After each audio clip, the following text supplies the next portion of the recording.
Great. So I'm Laurel Oettle. I'm the director at AFRA, the Association for Rural Advancement, based in KwaZulu-Natal. So I think what's been interesting is seeing how there've been so many debates around land reform over the last few decades, and so much analysis of, what's gone wrong, what needs to change.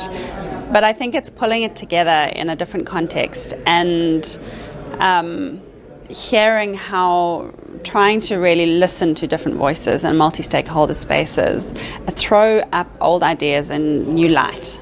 And what's interesting to me and is seeing where there are new kinds of tractions and where people's conversations are widening and opening up a little bit to some of the concepts like, for example, really understanding the need for diverse needs to be met by different kinds of people, different kinds of communities, and that redistribution in land reform is not just about agriculture and agricultural production, even though that's absolutely key.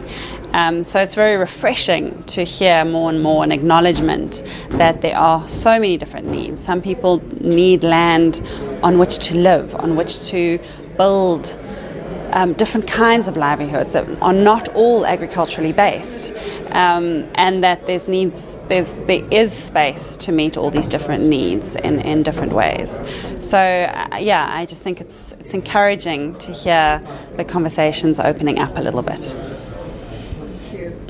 Conversations over the past 2 days, how can they take this process forward? Well, I think it's important to bring people together, people who've been working around land reform for a long time and have enormous amounts of knowledge and research and data and thinking, with fresh perspectives and fresh ideas within the current era, the current space that we're in as a country. So I think there's a sense of kind of cautious, perhaps, optimism that maybe we don't have to give up on the rich, good ideas that have emerged from all the work that people have been doing, whether it's research institutions, whether it's NGOs, social movements, working on the ground to really understand the issues and find solutions.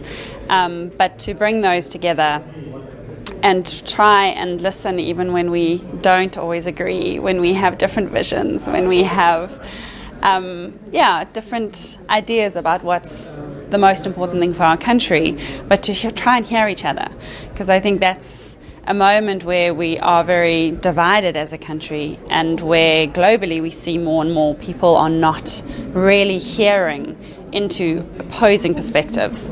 So I think that's been a really important part of the last 2 days, is an opening to listening and understanding those that we don't necessarily agree with.